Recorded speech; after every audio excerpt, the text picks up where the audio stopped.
But yes, Sula Vineyards, as promised, is in the spotlight. They have put a fairly decent growth this time around, but let's understand what the expectation is from the D2C channels as well as what the outlook is for the second half. Rajeev Samant is the promoter, managing director and CEO at Sula Vineyards, joining in. Good to have you on board, Rajeev. To begin with, we did see that the elite and the premium wine really witnessed volume growth this time around. Do you think that that trend will be sustainable for the second half as well? Yes, I do believe that that trend is going to be sustainable. It's a good time to point out how low per capita wine consumption is in India compared to the rest of the globe. So this is a massive opportunity, and it has a while to go to play out until we reach anywhere close to our potential. So we are now in our all-important Q3. This is, of course, the biggest quarter for the year. This is the quarter of celebration. This is the quarter of festivals, of holidays. So, of course, this is where it's the key quarter. And we are quietly confident that we're going to see some of the same trends move towards premiumization, double-digit growth in our own brands. Sula is becoming more and more an own brand company. We see it playing out in the second half of the year as well. Rajeev, so are you joining us from Dubai or back home in Nasik? Right now, I'm in Dubai. Earlier, I was thinking of going to Ahmedabad, but I couldn't make it. And now I'm not so sad that I didn't make it. So I think that the daily today is not a very happy day for us cricket fans. But in terms of wine, it looks like it's going to be a very good year.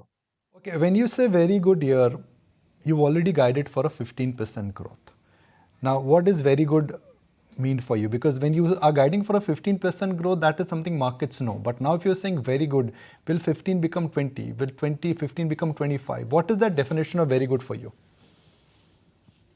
Look, I mean, I think that 15% growth with margin improvement, even better than that. So better EBITDA growth than that is a pretty good spot to land up at. Today, I'm not going to guide for anything much better than that.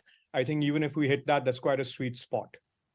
See this growth sustaining for multiple years, because that's the exciting part about Sula, that look, the wine consumption in India is at an embryonic stage, not even a nascent stage. It's an embryonic stage and it will continue to grow.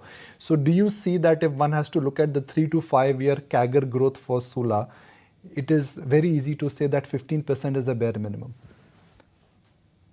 I think for our own brands, the premium and elite brands, so the premium end of the portfolio, that is definitely something that we're going to be targeting. You look at the opportunity today, Sula is the main change agent, and we are doing our work in pushing out consumption growth into non-traditional areas, you can say, for wine consumption so far. That's a task ahead of us. I do believe we can do it. So yes, I would stick to that for the premium end of our portfolio. There are the differentiating factor between the wine industry and any other liquor company is that in the wine industry, the competition is intense. You got boutique wine firms, you got cheap wine which gets dumped into India, and now there is a talk of FDA coming up.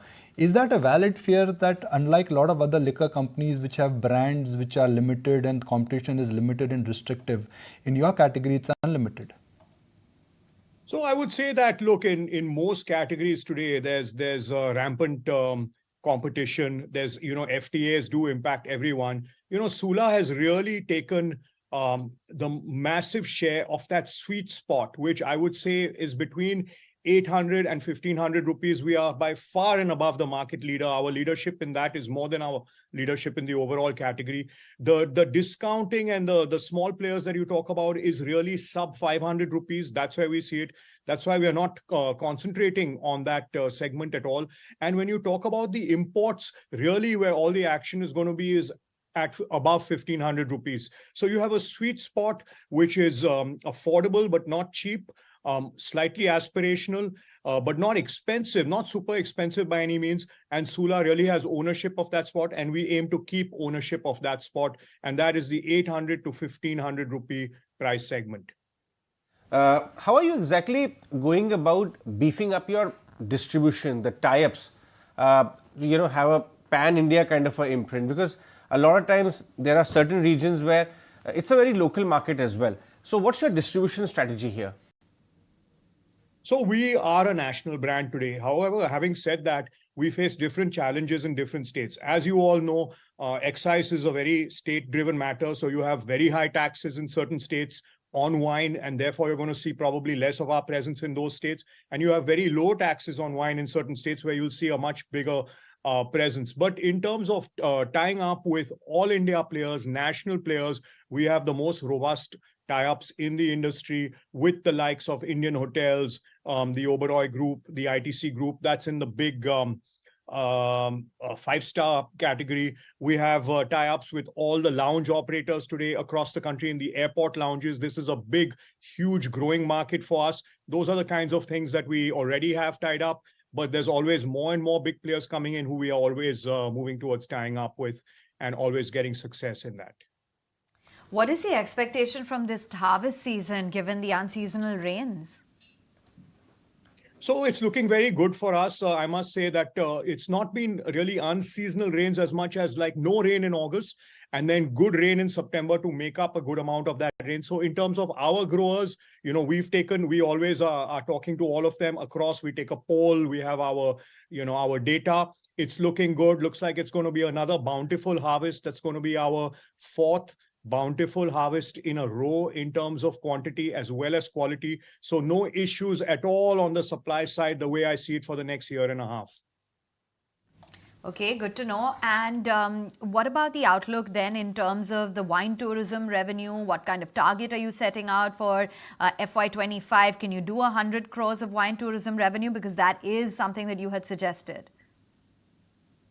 We will easily cross 100 crores in FY25. However, we see it as a whole business. It doesn't come out in our P&L just as wine tourism. So we also see the wine that we sell there, the DTC wine that we sell there, as also being part of it. And we're going to be close to 100 crores in our total wine tourism revenues when you take our F&B room revenue as well as wine revenue. We're going to be something like around 95 crores this year. So it's a significant part of the business. It's growing very nicely. There's a lot of interest in it. And we continue to always upgrade our product, enhance our product so that people keep coming back. And that's really something that's worked really well for us. Plus, this is the place where we really push tastings. And I'm very pleased to say that our tastings are up something like 30% on last year, which to me is a really important building block for the future. Your margins have gone to 30%. Is 30% the new normal? I mean, barring 1 or 2 quarters here or there, is that something which you're aiming at? Actually, Nikunj, I must say that's not something we're aiming at. We keep surprising ourselves on the upside in terms of margins. I have always said I want to get to being a 1,000 crore company with 25% plus margins as soon as possible. Right now, really the focus is on driving that volume growth on that revenue growth side. The margins are taking care of themselves. I don't think anyone had thought about Sula coming to 30%. I would say that even if we get much faster to that revenue top line, but we're at about 27, 28% margin, I can definitely live with that. We should give up some margin in order to drive more volume growth in those states that have higher taxes. That's the way that we need to do it. Would you map the competitive landscape for us? You've already spoken about imports. That's in 1,000 rupee plus, that's in 1,500 rupee plus category, and that is not your mainstay. But local competition, boutique firms, how would you map the domestic competitive landscape for us? So there are a number of, as you call it, boutique players. You have 1 or 2 that are probably more than 15, 20% of our size. The thing that really takes Sula apart from these players is our focus on quality since day one. And therefore, we really dominate 800 rupee plus. All these players are really fighting it out with what I see as unsustainable discounts in the sort of 600 rupee and less segment, which is not a segment that we are playing in at all. I mean, we are playing there, but we are not going to the level of the discounts that they are doing. So they are grouped there, and for them to move up in terms of quality, that requires a lot of focus, a lot of investment. That's not happening in the way that they would probably like to at this point. And so that's the way it's playing out. We have our segment that we dominate, where these guys are not a significant force right now. Well, Rajeev, really appreciate your time. And next time, hopefully, we'll have you in our studio, not joining us via camera on Zoom from Dubai. I would love that. I'll look forward to that. Thank you very much, my friend. Always a pleasure to have you on the show.